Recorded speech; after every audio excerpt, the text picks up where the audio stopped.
नमस्कार दोस्तों, मेरा नाम निरंजन है। स्वागत करता हूं आपके अपने YouTube चैनल ऑनलाइन स्टडी अड्डा पर। दोस्तों, आज हम बहुत ही महत्वपूर्ण करंट अफेयर को देखेंगे। आज का जो हमारा करंट अफेयर रहेगा ये जनवरी माह के पहला सप्ताह का रहेगा, जो कि 30 दिसंबर से 5 जनवरी तक के होगा। ठीक है, तो कुल 7 दिनों का होगा। इससे पहले हमने दिसंबर 30 से पहले का करंट अफेयर बनाया था, तो यदि आप नहीं देखेंगे तो आप उसको हमारे चैनल में जाकर देख सकते हैं। तो आज जो भी क्वेश्चन लेकर आया हूं मैं, सारा का सारा क्वेश्चन बहुत इंपॉर्टेंट होगा। यहाँ से एग्जाम में क्वेश्चन आने की संभावना बहुत ही ज्यादा है। तो क्वेश्चन यहाँ पे उतना ही लिया गया है जो आपके एग्जाम में या आपके एग्जाम की दृष्टि से बहुत इंपॉर्टेंट होगा। तो वीडियो पे अंत तक बने रहेंगे। चलिए वीडियो शुरू करते हैं। देखिए, पहला क्वेश्चन है, भारत और किस देश के बीच सूर्य किरण अभ्यास का 18वां संस्करण आयोजित हुआ? अभी हाल ही में, हालांकि ये जो अभ्यास है ये अभी भी जारी है। ठीक है, सूर्य किरण अभ्यास, इसका जो 18वां संस्करण है भारत और नेपाल के मध्य आयोजित हो रहा है। ठीक, तो ये प्रतिवर्ष होता है और दो देशों के बीच है, भारत और नेपाल, ताकि यहाँ का जो सैन्य क्षमता है उसे और बेहतर बनाया जा सके। ठीक, देखिए, सैन्य अभ्यास सूर्य किरण, इसका जो 18वां संस्करण है और ये जो है 31 दिसंबर 2024 से 13 जनवरी 2025 तक चलेगा। यह अभ्यास कहाँ हो रहा है? तो देखिए, यह अभ्यास जो है नेपाल में हो रहा है, तो नेपाल के सल झंडी में। ठीक, तो ये इतना चीज याद रखेंगे। एग्जाम में देखिए क्वेश्चन पूछा जाता है सैन्य अभ्यास से, चाहे वो सैन्य अभ्यास कोई सा भी हो। ठीक है, किसी भी देश के बीच का हो, पूछा ही जाता है। तो आपको इतना याद रखना है कि सूर्य किरण याद रखेंगे। ऐसे याद रख सकते हैं कि नेपाल जो है, यहाँ पे पर्वत है, भारत देखिए ये ऐसा भारत बना हुआ है, तो यहाँ पे इस एरिया में क्या है, नेपाल है, और यहाँ पे सूर्य क्या है, इस तरह से उग रहा है। तो ऐसा एक इमेजिन बना के आप इसे याद करेंगे तो आराम से याद हो जाएगा। चलिए दूसरा क्वेश्चन देखिए, 26 दिसंबर 2024 को बेलगावी अधिवेशन के कितने वर्ष पूरे हुए हैं? ठीक है, ये कांग्रेस अधिवेशन है जो कि 26 दिसंबर को हुआ था। तो वर्तमान में 26 दिसंबर 2024 को ये जो है 100 वर्ष पूरा कर चुके हैं। तो इसका सही उत्तर हो जाएगा ऑप्शन नंबर डी, 100। देखिए, बेलगावी अधिवेशन की 100वीं वर्षगांठ समारोह का उद्घाटन 26 दिसंबर को हुआ। 1924 में कांग्रेस अधिवेशन की अध्यक्षता जो है महात्मा गांधी ने बेलगावी में की थी। तो इसलिए भी ये यादगार है क्योंकि महात्मा गांधी के द्वारा जो है इस अधिवेशन का अध्यक्षता किया गया था। आपको पता होगा कि कांग्रेस का जो गठन है वो 1885 ईस्वी में हो चुका था। ठीक है, और प्रतिवर्ष जो है इसका एक अधिवेशन होता था दिसंबर माह में। तो इसी कड़ी में जो बेलगावी अधिवेशन 1924 में होता है और इसके अध्यक्ष जो है महात्मा गांधी जी थे। इस अवसर पर कर्नाटक के मुख्यमंत्री सिद्धरमैया ने वीर सौदा स्मारक पर महात्मा गांधी की प्रतिमा का अनावरण किया है। तो ये उतना इंपॉर्टेंट नहीं है जितना इंपॉर्टेंट ये दो फैक्ट है। देखिए, बेलगावी अधिवेशन के बारे में बात करते हैं तो ये एकमात्र कांग्रेस अधिवेशन था जिसकी अध्यक्षता महात्मा गांधी ने की थी। तो महात्मा गांधी जो है कांग्रेस अधिवेशन का एकमात्र ये अधिवेशन है जिसकी अध्यक्षता की थी। यह भारतीय राष्ट्रीय कांग्रेस का 39वां अधिवेशन था। ठीक है ना, तो आप इसे याद रखेंगे कि महात्मा गांधी के द्वारा जो है एकमात्र अध्यक्षता किया गया है कांग्रेस अधिवेशन का। देखिए, अगला क्वेश्चन बहुत इंपॉर्टेंट क्वेश्चन है। देखिए, वैसे यहाँ पे जितना भी क्वेश्चन लेकर आया हूं मैं, सारा का सारा बहुत इंपॉर्टेंट है। दूसरी बार महिला विश्व रैपिड शतरंज का खिताब किसने जीता है? तो देखिए, ये रैपिड शतरंज का खिताब है। देखिए, जो शतरंज होता है, जो विश्व में शतरंज खेला जाता है, 3 भागों में बांटा जाता है। और देखिए, इसका जो मुख्य संस्था है फीडे है। ठीक है, फीडे मतलब ये होता है इंटरनेशनल चेस फेडरेशन है। तो इंटरनेशनल चेस फेडरेशन के द्वारा जो है शतरंज का प्रतियोगिता किया जाता है। जैसे यदि हम क्रिकेट की बात करते हैं तो क्रिकेट में आईसीसी है, इंटरनेशनल क्रिकेट काउंसिल, वैसे ही शतरंज के मामले में जो है फीडे शीर्ष संस्था है। तो 3 प्रकार का खेल है, जैसे रैपिड खेल होता है चेस में, दूसरा ब्लिट्ज होता है और तीसरा जो होता है क्लासिकल होता है। तो ये 3 तरह का प्रतियोगिता कराया जाता है जिसमें से रैपिड शतरंज का आयोजन किया गया और इसके जो विजेता है, महिला विजेता, ध्यान रखेंगे महिला विजेता जो है कोनेरू हम्पी है। आप देख सकते हैं यहाँ पे कोनेरू हम्पी जो है ये दूसरी बार जो है इस खिताब को अपने नाम किया है। चलिए जानते हैं इसके बारे में और कुछ डिटेल्स में। जो फीडे विश्व रैपिड चैंपियनशिप जो है, देखिए फीडे विश्व रैपिड चैंपियनशिप और साथ ही साथ जो है ब्लिट्ज चैंपियनशिप, ये दोनों ही रैपिड और ब्लिट्ज चैंपियनशिप जो है दोनों एक ही स्थान पर आयोजित हो रहा है। कहाँ? तो न्यूयॉर्क शहर, अमेरिका में। इसका जो आयोजन तिथि है 26 से 29 दिसंबर 2024 है। विश्व रैपिड चैंपियनशिप की यदि बात करते हैं पुरुष विजेता का, तो वोलोडर मुर्जिन है, और वही महिला विजेता की बात करें तो कोनेरू हम्पी। इसे मैंने आपको बताया अभी, तो आप इस चीज को याद रखेंगे। पुरुष विजेता है वोलोडर मुर्जिन और महिला विजेता जो है कोनेरू हम्पी है। कोनेरू हम्पी का संबंध जो है भारत से है। देखिए, हम्पी के लिए दूसरे फीडे विश्व रैपिड चैंपियनशिप थी। यदि हम फीडे वर्ल्ड ऑब्लिज चैंपियनशिप की बात करते हैं, तो देखिए, यदि हम फीडे की बात करें सबसे पहले, तो देखिए फीडे जो है विश्व शतरंज नियामक संस्था है, जो कि हर वर्ष व्यक्तिगत शतरंज श्रेणी में 3 विश्व चैंपियनशिप, जिसमें शास्त्रीय, रैपिड और ब्लिट्ज प्रारूप, ये 3 प्रकार का जो है अलग अलग प्रारूप में जो है शतरंज का आयोजन कराया जाता है। रैपिड और ब्लिट्ज विश्व चैंपियनशिप एक साथ आयोजित की जाती है, जबकि शास्त्रीय विश्व चैंपियनशिप अलग से आयोजित की जाती है। यदि अभी हम बात करते हैं शास्त्रीय विश्व चैंपियनशिप की, ध्यान रखेंगे ये भी बहुत इंपॉर्टेंट है ना, ये सारा का सारा अभी इसी माह मतलब दिसंबर के ही है। जो शास्त्रीय विश्व चैंपियनशिप है ये अभी दिसंबर 2024 में आयोजित हुआ, और इसके विजेता जो है गुकेश डी।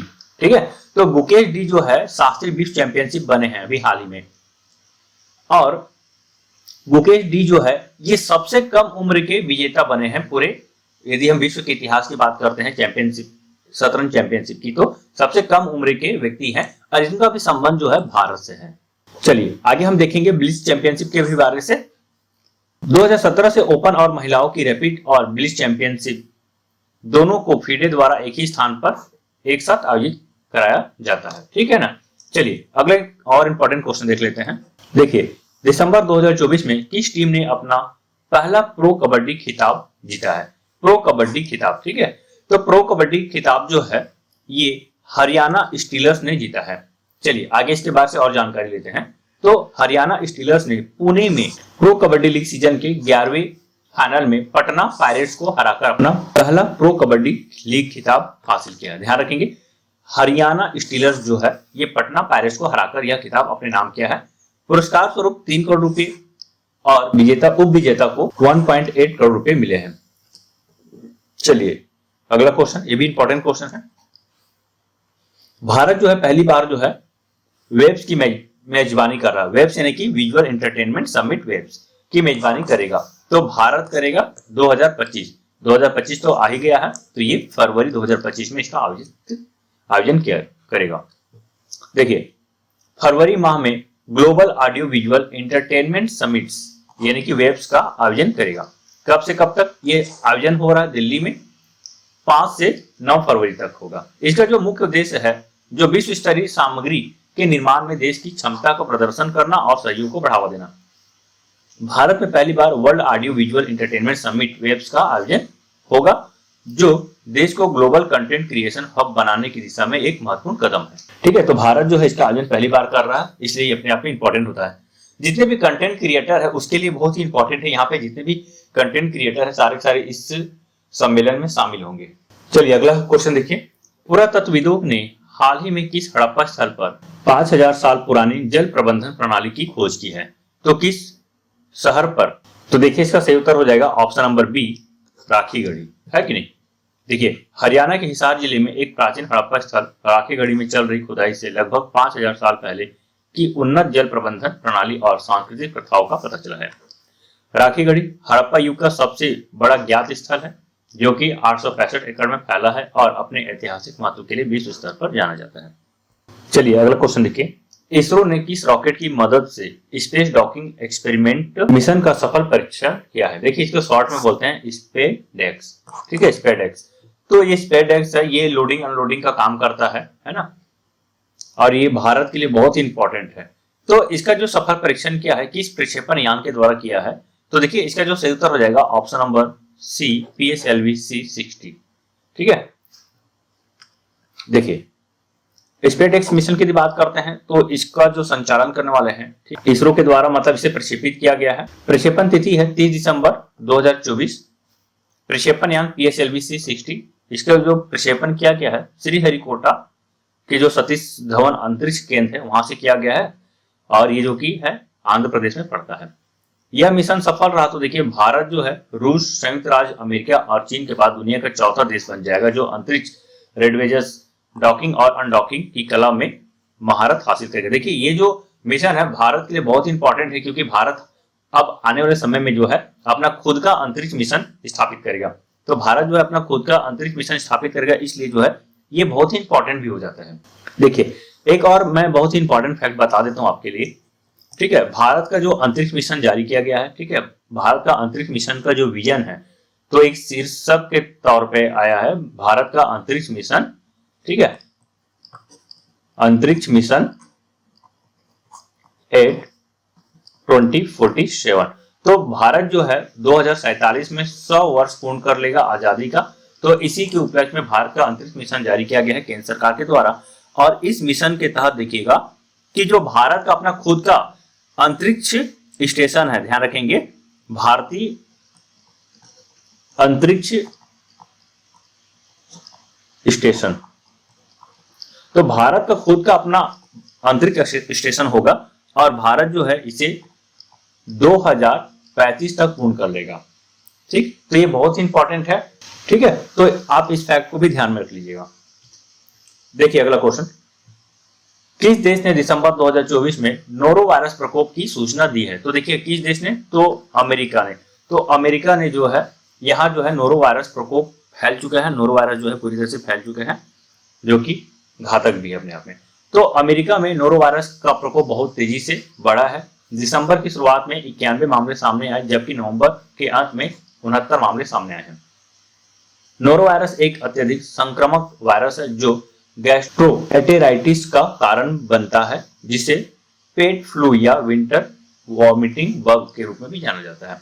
यह सभी उम्र के लोगों को प्रभावित करता है और दूषित भोजन, पानी सतहों या निकट संपर्क के माध्यम से तेजी से फैलता है।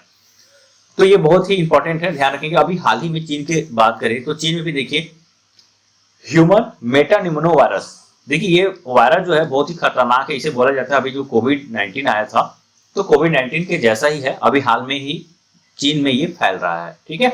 तो ये वायरस भी बहुत ही खतरनाक है, अभी चर्चा में काफी ज्यादा ये वायरस भी है। चलिए आगे देख लेते हैं। हाल ही में सभी 7 महाद्वीपों की सबसे ऊंची चोटियों पर चढ़ने वाली सबसे कम उम्र की महिला कौन बनी है? तो काम्या कार्तिकेयन। काम्या कार्तिकेयन जो है 7 महाद्वीप है, आपको पता होगा, एशिया, अफ्रीका, यूरोप, अंटार्कटिका, तो ऐसे कुल 7 महाद्वीप है। तो इन 7 महाद्वीपों की जो सबसे ऊंची चोटी है, उन सभी ऊंची चोटियों पे जो है काम्या कार्तिकेयन जो है चढ़ के एक प्रसिद्धि हासिल की है और सबसे कम उम्र की महिला भी बनी है। देखिए काम्या कार्तिकेयन जो है 17 साल की है। यदि हम इसके सम्मान की बात करते हैं, पुरस्कार की बात करते हैं, तो इसे जो है प्रधानमंत्री राष्ट्रीय बाल शक्ति पुरस्कार 2021 में सम्मानित किया गया है। चलिए अब हम यहाँ पे ये देखते हैं कि कौन कौन सी वो 7 चोटियां हैं। तो सबसे पहले यहाँ पे हम देखेंगे महाद्वीप, दूसरा उस महाद्वीप के सबसे ऊंची चोटी कौन सी है। तो यदि हम एशिया की बात करते हैं तो एशिया की सबसे ऊंची चोटी माउंट एवरेस्ट है। इसकी कुल ऊंचाई जो है 8,849 मीटर है। उसी तरह दक्षिण अफ्रीका की सबसे ऊंची चोटी माउंट एकांकागुआ, यहाँ की सबसे ऊंची चोटी का जो ऊंचाई है 6,959 मीटर है। उत्तरी अमेरिका के माउंट डेनाली, अफ्रीका के माउंट किलिमंजारो, यूरोप के माउंट एल्ब्रस, अंटार्कटिका के विंसेंट मैसिफ और ऑस्ट्रेलिया के माउंट कोशियास्को है, ठीक है। तो ये 7 महाद्वीप है, उसकी सबसे ऊंची चोटी और यहाँ पे मैंने उसकी कुल ऊंचाई। देखिए यदि आप वर्ल्ड जियोग्राफी पढ़ते हैं तो वर्ल्ड जियोग्राफी में इस तरह का क्वेश्चन एग्जाम में पूछा जाता है। चलिए अगला क्वेश्चन देखिए, किस राज्य में समुद्र पर भारत के पहले ग्लास ब्रिज का उद्घाटन किया गया है? तो कौन सा ऐसा राज्य है जहां पे देखिए समुद्र है और समुद्र के बीच में जो है इस तरह का ग्लास का ब्रिज जो है बनाया गया है और ये जो है तमिलनाडु में है, ठीक। और तमिलनाडु में कहा? तो कन्याकुमारी में। देखिए तमिलनाडु में प्रतिष्ठित पर्यटन स्थल कन्याकुमारी में एक और बड़ा रत्न जोड़ा गया है। समुद्र पर भारत के पहले ग्लास ब्रिज का उद्घाटन किया गया है। इसकी यदि हम बात करते हैं, ये जो ब्रिज है ये 133 फीट ऊंची संत तिलवरो प्रतिमा को विवेकानंद रॉक मेमोरियल से जोड़ेगा। इसकी कुल लागत जो है 37 करोड़ है और इसकी कुल लंबाई जो है 77 मीटर है। उद्घाटन जो है वहां के मुख्यमंत्री M.K. स्टालिन के द्वारा किया गया है और राज्य सरकार के द्वारा इसे जो है स्टैच्यू ऑफ विजडम नाम दिया गया है। तो ये इतने सारे फैक्ट है इसके बारे से। चलिए अगला क्वेश्चन देखिए, हाल ही में सीआरपीएफ के महानिदेशक कौन बने हैं? तो देखिए सीआरपीएफ के महानिदेशक जो है विपुल कुमार बने हैं। गृह मंत्रालय के द्वारा जो है आईपीएस अधिकारी विपुल कुमार को केंद्रीय रिजर्व पुलिस बल का महानिदेशक नियुक्त किया गया है और ये जो है अनिश दयाल सिंह का स्थान ग्रहण कर रहे हैं। ठीक, चलिए यदि हम सीआरपीएफ की बात करते हैं तो इसका मुख्यालय नई दिल्ली में है। इसकी स्थापना 27 जुलाई 1939 को होता है और आदर्श वाक्य जो है सेवा और निष्ठा है। तो देखिए इस तरह का पूछा भी जाता है कि इसरो के अध्यक्ष कौन है, सीआरपीएफ के अध्यक्ष कौन है, ठीक है, एसएसबी यानी कि सशस्त्र सीमा बल के अध्यक्ष कौन है, तो ये भी पूछा जाता है एग्जाम में। चलिए अगला क्वेश्चन देखिए, इसरो जनवरी 2025 में NVS-2 लॉन्च करेगा। यह GSLV का कौन सा मिशन है? देखिए GSLV जो है एक प्रकार का लॉन्च व्हीकल है। जैसे हम PSLV बोलते हैं ना, वैसे GSLV भी होता है। तो PSLV के द्वारा जो है अभी हाल ही में PSLV-60 के द्वारा जो है SpaceX मिशन को पूर्ण किया गया था। इसी प्रकार जो है GSLV के द्वारा जो है NVS-2 लॉन्च किया जाएगा और यह जो है इसरो का 100वां मिशन हो जाएगा। ठीक है, और ये भारत के लिए बहुत ही बड़ी उपलब्धि है कि अब ये जो है 100वां मिशन के तौर पे हम देख रहे हैं। तो देखिए इसरो ने जनवरी 2025 में जियो सिंक्रोनस सैटेलाइट लॉन्च व्हीकल पर NVS-2 उपग्रह को लॉन्च करने की योजना बनाई है, जो 100वां GSLV मिशन होगा। मई 2023 में NVS-1 का सफल प्रक्षेपण किया गया था। GSLV की फुल फॉर्म देख लीजिए, जियो सिंक्रोनस सैटेलाइट लॉन्च व्हीकल है। यदि हम इसरो की बात करते हैं तो देखिए इसरो की स्थापना 1969 में होता है। इसका मुख्यालय बेंगलुरु कर्नाटक में है। अध्यक्ष S सोमनाथ है। ठीक, और ये अंतरिक्ष विभाग के अधीन अंतरिक्ष एजेंसी है। तो ये तीन चीज है, बहुत इंपॉर्टेंट है। इसके अध्यक्ष के बारे से एग्जाम में पूछा जाता है कि इसरो के अध्यक्ष कौन है, बार बार पूछा जाता है। तो इसमें अध्यक्ष, स्थापना, मुख्यालय, तीन चीज को भी ध्यान में रखिएगा। चलिए अगला क्वेश्चन देखिए, देश के सबसे अमीर मुख्यमंत्री कौन बने हैं? तो देखिए देश का सबसे अमीर मुख्यमंत्री जो है चंद्रबाबू नायडू बने हैं। ठीक, और वही सबसे गरीब मुख्यमंत्री जो है ममता बनर्जी है। तो अभी हाल ही में एक रिपोर्ट जारी किया गया जिसमें चंद्रबाबू नायडू को सबसे अमीर मुख्यमंत्री के तौर पे प्रेजेंट किया गया है और ममता बनर्जी को सबसे गरीब मुख्यमंत्री के तौर पे। देखिए यदि हम चंद्रबाबू नायडू की बात करते हैं तो चंद्रबाबू नायडू के पास 921 करोड़ रुपए से ज्यादा की संपत्ति है। वही ममता बनर्जी के पास जो है 15 लाख रुपए की संपत्ति है। चंद्रबाबू नायडू जो है आंध्र प्रदेश के मुख्यमंत्री है और ममता बनर्जी जो है पश्चिम बंगाल के मुख्यमंत्री है। चलिए अगला क्वेश्चन देखिए, किस पूर्व क्रिकेटर की ऑटोबायोग्राफी स्टम्प्ड लॉन्च हुई है? ठीक, कई बार चर्चित पुस्तक से भी क्वेश्चन पूछा जाता है, तो इसको आप याद रख लीजिएगा। तो स्टम्प्ड देख सकते हैं आप यहाँ पे इमेज में भी, स्टम्प्ड जो है एक ऑटोबायोग्राफी है। किसके द्वारा लिखा गया है? तो यह सैयद किरमानी के द्वारा। देखिए भारत के 1983 वर्ल्ड कप विजेता विकेट कीपर सैयद किरमानी ने अपनी ऑटोबायोग्राफी स्टम्प लॉन्च की है। इसमें जो है अपने जीवन और क्रिकेट करियर के बारे में बताया है। चलिए अगला क्वेश्चन देखिए, हाल ही में संतोष ट्रॉफी 2024 का खिताब किसने जीता है? तो इसका सही उत्तर हो जाएगा ऑप्शन नंबर बी, पश्चिम बंगाल। पश्चिम बंगाल जो है संतोष ट्रॉफी 2024 अपने नाम किया। देखिए संतोष ट्रॉफी जो है ये फुटबॉल खेल से संबंधित है ना। देखिए इसका जो संस्करण है 78वां है। विजेता पश्चिम बंगाल, उप विजेता जो है केरल है। संतोष ट्रॉफी की यदि हम प्रारंभ की बात करते हैं तो 1941 से ये प्रारंभ हुआ है और अब तक जो है 78वां संस्करण हो चुका है इसका। किस मंत्रालय ने 2025 को ईयर ऑफ रिफॉर्म घोषित किया है? तो देखिए इसका सही उत्तर हो जाएगा ऑप्शन नंबर सी, रक्षा मंत्रालय। तो रक्षा मंत्रालय के द्वारा जो है 2025 को ईयर ऑफ रिफॉर्म कहा गया है। ठीक है, घोषित किया गया है। ऐसा इसलिए क्योंकि जो 2025 होगा वो रक्षा के क्षेत्र में बहुत ही उन्नत कार्य करेगा। ठीक है, और रक्षा बजट को भी बढ़ाएगा। देखिए मुख्य फोकस जो क्षेत्र है उसमें रक्षा विनिर्माण, बुनियादी ढांचे, खरीद प्रक्रियाओं और AI, ड्रोन और साइबर युद्ध जैसी तकनीकों को आगे बढ़ाना शामिल है। तो ये सरकार का जो है विजन है, रक्षा के क्षेत्र में इस तरह के चीजों को और हासिल करना है। देखिए बहुत इंपॉर्टेंट है, UIDAI के CEO के रूप में किसे नियुक्त किया गया है? यदि हम UIDAI की बात करते हैं तो इसे देखिए इसका जो फुल फॉर्म होता है भारतीय विशिष्ट पहचान प्राधिकरण। तो भारतीय विशिष्ट पहचान प्राधिकरण के CEO जो है ये बने हैं भुवनेश कुमार। ठीक, देखिए भुवनेश कुमार को नया CEO बनाया गया है। इससे पहले जो है अमित अग्रवाल जी थे। यदि हम UIDAI की बात करते हैं तो 2009 में इसका स्थापना किया गया था योजना आयोग के द्वारा, जो कि अब नीति आयोग बन चुके हैं। वर्तमान में यह केंद्रीय इलेक्ट्रॉनिक्स और सूचना प्रौद्योगिकी मंत्रालय के अधीन है। पूछा भी जा सकता है कि जो भारतीय विशिष्ट पहचान प्राधिकरण है किस मंत्रालय के अधीन है, तो ये केंद्रीय इलेक्ट्रॉनिक्स और सूचना प्रौद्योगिकी मंत्रालय के अधीन है। अगला क्वेश्चन देखिए, टेस्ट क्रिकेट में सबसे तेज 200 विकेट लेने वाले भारतीय गेंदबाज कौन बने हैं? तो भारतीय तेज गेंदबाज कौन बने हैं? तो इसका सही उत्तर हो जाएगा option number B, Jasprit Bumrah. देखिए, बुमराह टेस्ट विकेट में 200 विकेट लेने वाले सबसे तेज भारतीय तेज गेंदबाज बन गए हैं। इन्होंने महान कपिल देव ने इससे पहले जो है मार्च 1983 में पोर्ट ऑफ स्पेन में वेस्ट इंडीज के खिलाफ टेस्ट में 50 मैचों में यह रिकॉर्ड बनाया था। अगला क्वेश्चन देखिए, पद्म पाणि लाइफ टाइम अचीवमेंट पुरस्कार से किसे सम्मानित किया गया है? तो इसका सही उत्तर हो जाएगा सई प्रांजपे। देखिए, इस पर चश्मे बद्दूर, कथा और साज जैसी क्लासिक फिल्मों के लिए मशहूर दिग्गज फिल्म निर्माता जो है साई प्रांजपे को अजंता एलोरा अंतर्राष्ट्रीय फिल्म महोत्सव 2025 में पद्म पाणि लाइफ टाइम अचीवमेंट पुरस्कार से सम्मानित किया जाएगा। ठीक है, महोत्सव का 10वां संस्करण जो कि 15 से 19 जनवरी तक छत्रपति संभाजी नगर में होगा।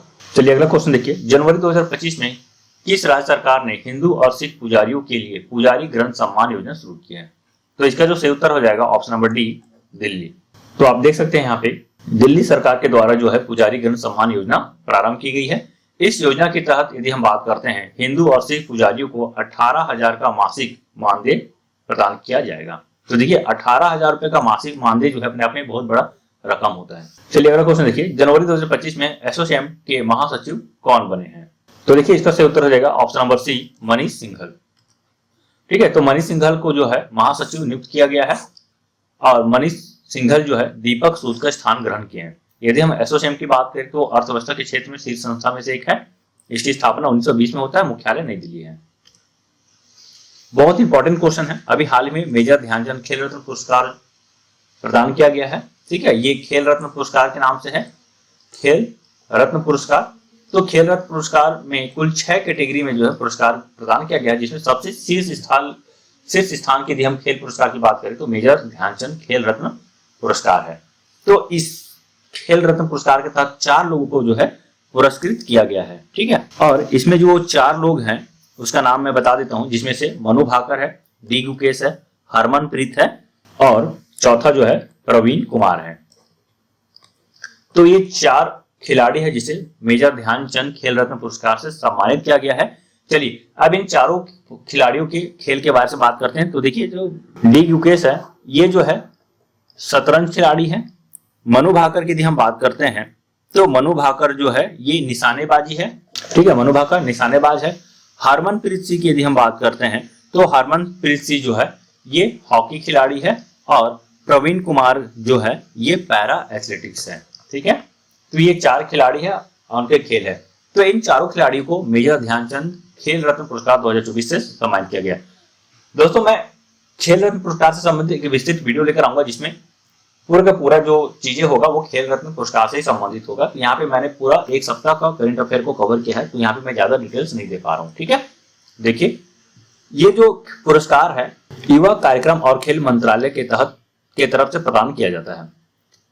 तो ये पुरस्कार में जो चयन समिति बनाया गया था पुरस्कार प्रदान करने के लिए, तो इस चयन समिति का अध्यक्ष जो है वी राम सुब्रमण्यम जी है। ठीक है, खिलाड़ियों को जो है 17 जनवरी 2025 को नई दिल्ली में राष्ट्रपति द्रौपदी मुर्मू के द्वारा सम्मानित किया जाएगा और 2 जनवरी 2025 को जो है घोषणा किया गया है। देखिए कौन कौन सा पुरस्कार श्रेणी है, इसमें जो है मेजर ध्यानचंद खेल रत्न पुरस्कार शीर्ष स्तर का पुरस्कार है। इससे पहले राजीव गांधी खेल रत्न पुरस्कार के नाम से जाना जाता था, लेकिन केंद्र सरकार के द्वारा जो है इसे हाल ही में बदला गया है। दूसरा है अर्जुन पुरस्कार, तीसरा जो है अर्जुन पुरस्कार आजीवन, तीसरा जो है द्रोणाचार्य पुरस्कार, चौथा जो है राष्ट्रीय खेल प्रोत्साहन पुरस्कार और अंतिम जो है मौलाना अबुल कलाम आजाद ट्रॉफी 2024। तो ये 6 श्रेणी में पुरस्कार प्रदान किया गया है। चलिए अगला क्वेश्चन देखिए, बहुत इंपॉर्टेंट है। इससे संबंधित क्वेश्चन मैंने पिछले स्लाइड में बताया। देखिए क्वेश्चन देखिए, वर्ल्ड ब्लिट्ज शतरंज चैंपियनशिप 2024 का खिताब किसने जीता है? तो देखिए वर्ल्ड ब्लिट्ज शतरंज चैंपियनशिप 2024 का खिताब जो है मैग्नस कार्लसन और यान नेपोमनियाची को प्रदान किया गया है संयुक्त रूप से। तो इसका सही उत्तर हो जाएगा ऑप्शन नंबर डी। ठीक है, वर्ल्ड ब्लिट्ज चैंपियनशिप जो है 30 और 31 दिसंबर को किया गया था न्यूयॉर्क शहर में, ठीक है। और सबसे इंपॉर्टेंट यहाँ पे है, देखिए इससे पहले मैंने बात किया कि जो 3 प्रकार का खेल होता है, एक होता है रैपिड, दूसरा होता है ब्लिट्ज और तीसरा जो होता है क्लासिकल, ठीक। तो देखिए क्लासिकल में गुकेश डी जो है विजेता बने, सबसे कम उम्र के वर्ल्ड चैंपियन बने हैं। यदि हम रैपिड की बात करते हैं तो महिला खिलाड़ी है कोनेरू हम्पी, ठीक है, तो इसने जीता है, ठीक है। और यदि हम ब्लिट्ज में बात करते हैं तो ऐसा कोई शीर्ष स्थान पर नहीं है विजेता, लेकिन बात करते हैं वैशाली की, तो वैशाली जो है इसमें कांस्य पदक प्राप्त की है, ठीक है। तो ये 3 खेल है, शतरंज की तरफ से खेला जाता है, बहुत ही प्रमुख खेल है, इसे फीडे के द्वारा आयोजित किया जाता है, ठीक ना। चलिए अगला क्वेश्चन देखिए, 31वीं राष्ट्रीय बाल विज्ञान कांग्रेस का उद्घाटन कहाँ किया गया है? तो इसका सही उत्तर हो जाएगा मध्य प्रदेश। तो मध्य प्रदेश के भोपाल में जो है 31वां राष्ट्रीय बाल विज्ञान कांग्रेस का उद्घाटन किया है, ठीक है। इसके जो आयोजन करता है NCSTC के द्वारा किया गया है, 3 जनवरी से 6 जनवरी तक इसका आयोजन किया जाएगा। और प्रथम संस्करण की बात करते हैं तो 1993 में हुआ था, ठीक है। तो इसका जो थीम है, विषय है स्वास्थ्य और कल्याण के लिए पारिस्थितिक तंत्र को समझना। तो दोस्तों यहीं तक था हमारा वीडियो आपको कैसा लगा प्लीज कमेंट करके जरूर बताइएगा। वीडियो यदि पसंद आता है वीडियो को लाइक कीजिएगा और अपने दोस्तों तक शेयर करना बिल्कुल मत भूलिएगा। तो मिलते हैं एक नए वीडियो के साथ, तब तक के लिए बाय बाय, मस्त रहिए, मस्त पढ़िए, धन्यवाद।